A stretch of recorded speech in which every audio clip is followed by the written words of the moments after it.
Hello and welcome to the Battle in Barrow and another D&D Mystara campaign recap. Hopefully it worked for the last couple of videos. As you're watching this, probably by the time you're watching it, about half hour later after this video goes up, if I've remembered, you will get the full version of this video, the actual play session, so you can watch that as well. I apologise for any background noise. I live on a busy main road. It's a hot, stuffy day, so I've got my windows open, so you're going to have a bit of traffic in the background. And on the full session, we played it on an even hotter day, so we got fans, windows open, cars. So I apologise for the audio quality at this time of year, but ho hum. Not a lot can be done. Yeah, okay, so we are on session 3 of the Isle of Dread, and really this is the campaign proper. The first of what I'm calling the Isle of Dread session was actually a awesome adventure by the Dungeon Minister and involving King Crab, and we will return to that at a later date. So yes, and that involved a journey to the Isle of Dread. Last session was exploring one of the smaller islands south of the peninsula, and really it was a shorter video, a tutorial in Hex Crawls, because my players haven't done a Hex Crawl, and guess what, neither have I. Even though the Isle of Dread was the first module I ever owned back in the sort of late 80s, I've never run it, and I've never run a Hex Crawl, so it's a learning experience for me. So it'd be a great help if you Hex Crawl veterans could watch the full play sessions maybe, and drop some advice and hints on how to be better running a Hex Crawl as a DM, and that would be much appreciated. But I think I'm doing alright. We seem to be enjoying it.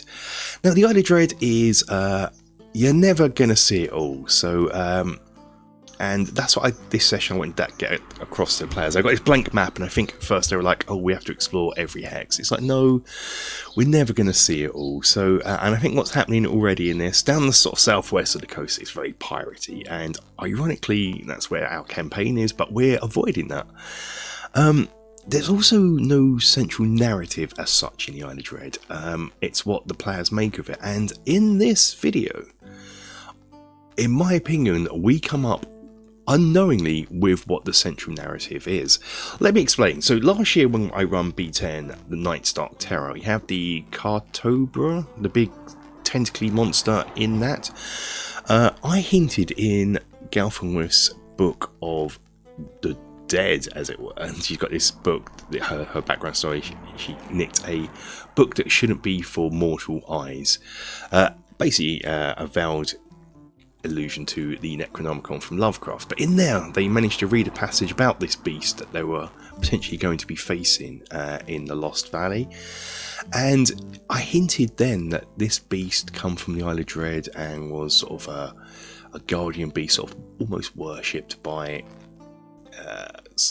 old inhabitants there, the Copru, which is in Isle of Dread. And since then I've also been bringing a bit more Lovecraftianness to it, sort of hinting at old ones and evil things coming through, and that is what our story seems to be developing into. It's great. So let me explain. I'm running the Goodman Games version of this, and there is some expanded encounters, and two of which we encounter in today's session. Now, last session we went to a village, and it was hinted that there is a crazy old man living on a volcanic island just near the island, just a separate island near to the island they're on. They thought it was Jasper, our NPC, and they head off there, and that's how today's session started, heading off there. And they make their way to the this little volcano island, and they're in this lovely clear water lagoon, and looking down they can see this big monstrous lobster beast coming up, lurking up from the depths. But as it gets nearer, something's off. It's metallic. It's weird. It's like not organic. It's a metallic construct, and it bursts through the water, and a hatch at the top flips open, and this crazy wild-haired guy dressed in a fish costume pops up, and introduced himself after a bit of, bit of roleplay here and there, a bit of minor roleplay, introduced himself as Pratis. And this is an extended counter from the Goodman Games version. He is a druid and he is doing research. He's built this construct, the apparatus of Pratis, to scour the depths of the ocean, and he's looking at shipwrecks and things like that, just for get a bit of treasure and a bit of what have you. But his main area of interest is researching elemental gates. Now, this is where I dropped in the fact that the elemental gate in question to the southwest coast of the Isle of Dread is an oceanic one that he spotted, and he's trying to find a way to close it because he's come to the conclusion, reading forbidden text, that some great evil is going to come through this portal in an unspecified amount of time, but it's soon. He hasn't quite worked out that. He's got a ring of Kali, I think it's pronounced, that can be used to help, but he's getting old now. He spent most of his time researching. He's getting old, and he asked the players to help find the required MacGuffins, as it were, to close this gate to stop the great old ones coming back and destroying the known world. He says that the item in question, I needed to get my players to the central plateau, so at this point he said one of the items in question, a magical artifact, is on the central plateau. I have no idea what it is at this stage, but our players decided that the Black Pearl that they've had hints of, we've been dropping hints of, is in the central plateau. That's either a valuable item or it's a powerful weapon from a bygone age. And boom, suddenly that's the thing we need to close the gate to stop the great old ones coming through. So now we have effectively a time limit and a goal and a central narrative. Also through this session I've made some statues of some tentacled beasties that I'm putting through, and I'm trying to lay on thick that there was once a civilization here that would worship these old ones, yada yada. If you've read Lovecraft, you sort of hopefully know where I'm going for this. The statues are, of course, of the Kopru that the natives made. The natives worshipped the Kopru worshipped the old ones, and they had a Cartobra beast kind of thing.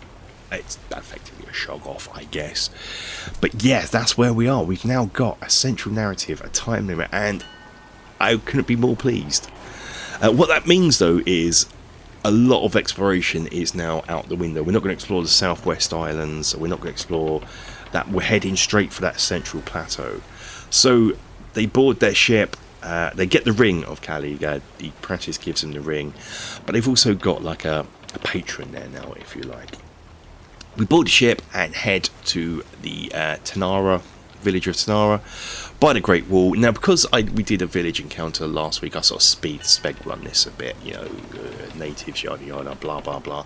What was important here, though, was the guide. I wanted them to have a guide. The Goodman Games version gives you Miku of Usi and Morgan. Miku is a native. He was a fisherman. He lost his entire friends and family in a fishing accident, and since then has been mute, which is great. That means I don't have to border that racist line of trying to do a native accent come voice. Perfect for me. But yes, so there's him, and he is sort of slightly lost his mind, but he's willing to go beyond the tar pit. So yeah, if you haven't run this in Isle of Dread, the village are sort of protected by this great wall that spreads across the narrowest point of the peninsula. This great wall effectively keeps the beasties, the dinosaurs and what have you away from them. They also use tar as a last means of defence. If something does break through the wall and the gates, there's tar pits they can set on fire, but these tar pits need to be replenished, and there are tar pits a few miles north in the Isle of Dread away from the village. So occasionally natives do go up there for tar. Now most natives won't go beyond these tar pits in the Isle of Dread, but Miku is crazy enough that he would even go to the plateau. The other guide is Morgan, who is from the mainland, and he is a shipwreck victim. Now what happened is a great rock, which is a big bird, big enough that what happened was it come down and picked up his boat, which is a smaller boat than the player. It's more like a merchant vessel, and carried it off and landed on the central plateau with it. So he could be a guide as well. He speaks common. He's been integrated into the tribes. They see him as one of their own now. But he, because of these, what happened to him, he won't go to the central plateau. So they decide on Miku, which is great. He's mute. I don't have to worry about it. They also take Mr. Tibbs with them as an NPC, and I need to touch on that now. And they take a what they call Red Shirt, which is one of their crew members, which is Patches Pretty Eyes. I think it's Patches Pretty Eyes, just as an NPC, as it were. So that's fair enough. Yes, unfortunately, we have lost a Nerofol's player. So a Nerofol has. What I made him do is, in the middle of the night, dive off the boat when he sees a merchant ship, sail on that, sort of commandeer it, and sail off into the mists out of the Isle of Dread. Hopefully one time he may return, the player may return. Unfortunately, he has a lot of life stuff going on at the moment that prevents him from playing. Between work, love and play, he doesn't have any time at the moment, so he will be missed. I'm not too sure what I'm going to do. I don't know if I'll try and find a replacement player or go back to having just two. I don't know at the moment, so watch this space, I guess. But yes, so now we do the Hex Crawl. They travel at a normal pace now. Now they've got a guide. They're going to travel at a normal pace. I think to begin with, they travel at a slow pace. They explore more of the island. Now, once they do that for a day, they then go to a normal pace. So it's 3 hexes at first and then 4 hexes. We also start foraging for food and water. And Walker gets a nat 20. And what that means, he finds double supplies. And also rolls on the rare plant table in the book. And he gets a crimson poise berry, which is a poisonous berry that can poison someone for, I think it's 1d6 hours if they fail a constitution saving throw. So he's got those and he's happy, and they've got enough food and water for a few days. The crew, they have provisions there on their ship, which they've left behind, with instructions that anything big and nasty comes to it, they use the cannons upon it. So the ship will be safe, I'm not too worried about that, and the crew themselves can fish and get water, so I'm not too worried about bookkeeping that will be too much. But the players, yeah, we're bookkeeping their provisions, but I've got enough. I'm rolling for random encounters, 1 per day, 1 for the day, 1 for the night, and there's a 2 in 6 chance of a random encounter. Now I would expect loads of them, but on this adventure we only get 1, and this one involves giant rats, of all things, of all wondrous things we can encounter. Giant rats. They make their camp. It happens at night, and it happens on Tibbs' watch. The watches are going to always be in this order. It's going to go Walker first, Galfenwith, Tibbs, then Patches, and it happens in Tibbs' watch. They also have Newt, who is an familiar who doesn't sleep, so he's also watching, so they won't ever be surprised by the encounter, because he's always going to be alert them. But the rats creep up. What they haven't noticed is they've made their camp right near a giant rat nest. So there are, whilst this isn't the most exciting one, it does cause a bit of damage, and also sort of gets in the mind of the players, oh, resting. In our game, you can only do a long rest if you're in a place of comfort, such as a tavern or their ship. But in the wild, they can't do that, so they're reliant on hit dice at the moment, unless they set up some sort of real safe haven. Maybe if they find a village or something like that in the wild, I'll let them have a long rest. But at the moment they can't, so this encounter brought that home when they were like, oh yeah, sugar, we've got to use our healing dice, and suddenly it's a different ball game this. So I'm enjoying that aspect as well. It's more of a challenge, and I feel 5e is really difficult for a DM to challenge players. I find that anyway. I've been enjoying the games, but boy is it tough to bring any sort of challenge. This is doing it for me. So yes, there are 13 rats coming towards the nest, and there are another 11 rats by the nest. So the 13 suddenly just attack the the players. The 11 stay by the nest and rolling on the sort of Beck Me monster reaction chart for this bunch. But what it is, whilst they're only giant rats, it's the number of them that cause the player the issues here. And little by little they're getting scratched and bit, and Tibbs takes some damage, Patches takes some damage, Walker takes some damage. I think Gelfenwith's the only one that doesn't, but I could be wrong on that. And it actually surprised me at how challenging this combat was. It took them a while to get rid of the main rats. Then once they got rid of the main rats, the reaction changed for the nest rats, and they run forward. Now, the reason they're staying here and fighting rather than running, which would have been a valid option, they could have got away, they could have absconded and not done any combat, is when they noticed the nest, there was all shinies in there, and they thought it was treasure, maybe a weapon.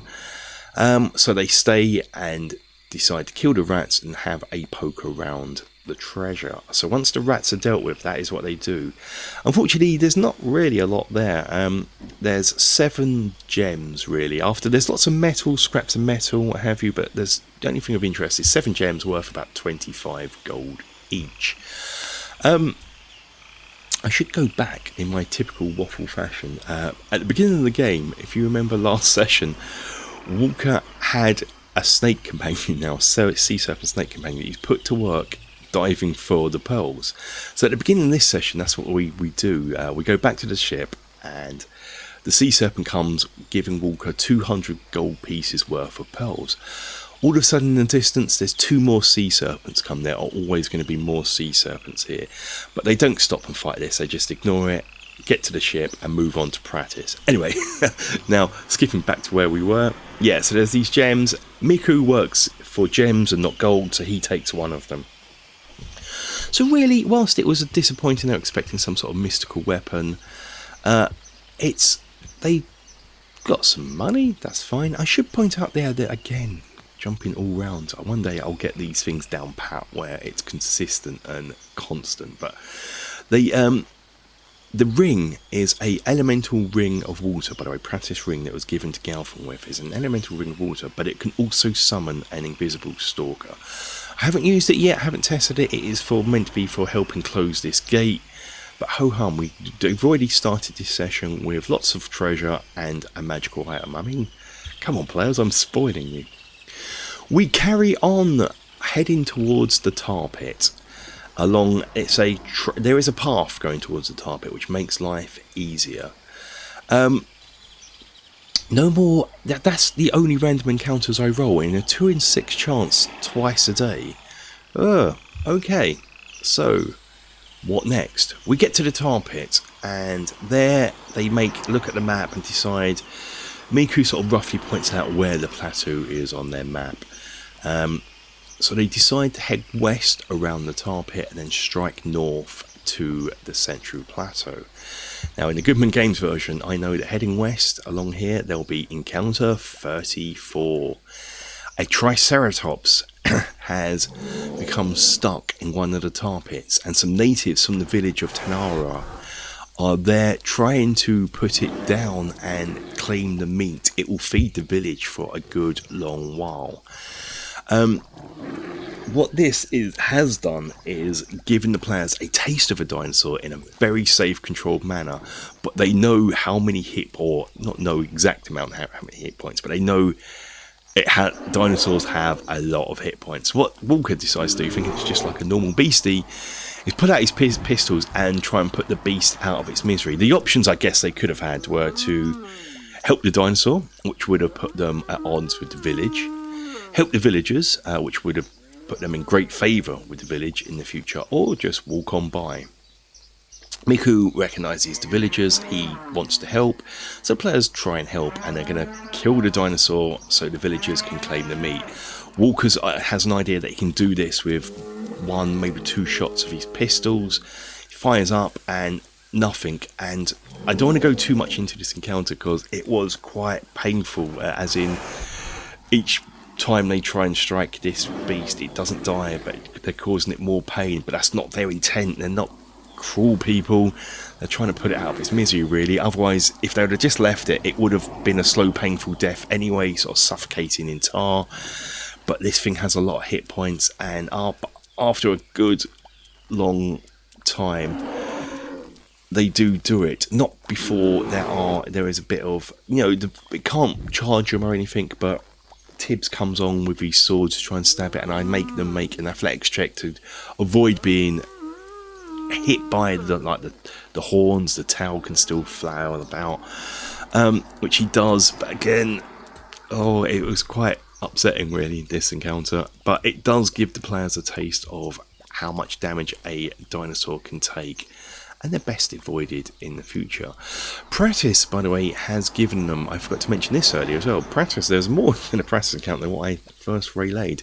He has been taking notes of what he calls thunder lizards, dinosaurs, and he shares them with the players. This is a handout free from the Government Games version, and so they can look through this and identify the dinosaurs. I'm not going to put a dinosaur down and say it's a Triceratops. I'm just going to put it down, describe it, and let the players sift through these notes to figure out what dinosaur it is. We then continue. We have 2 more hexes for this stage to travel through. We continue heading west into a more mountainous area, and that is where we ended this session. It was a nice 3-hour session, about right. It was a hot room. Yeah, but we've now got a central narrative, a goal, and a undisclosed time limit at the moment, and I'm really enjoying it. It's like Lost World meets Lovecraft, and it is fantastic. I dare say each person who runs this gets something different from it.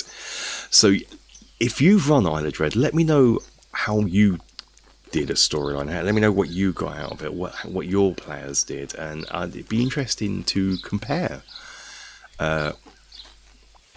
what the differences on the Isle of Dread, because I'm thoroughly enjoying this. I'm gonna see what happens next session, which will be in a couple of weeks' time.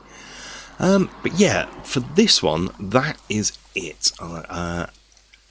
Yes, hopefully you enjoyed a full session. I said, let me know some hints about Hex Crawls, what you do for Hex Crawls, watch the full playthrough session, and let me know what you do different. But that's it for this one. Until the next one, guys, stay safe, take care, bye bye.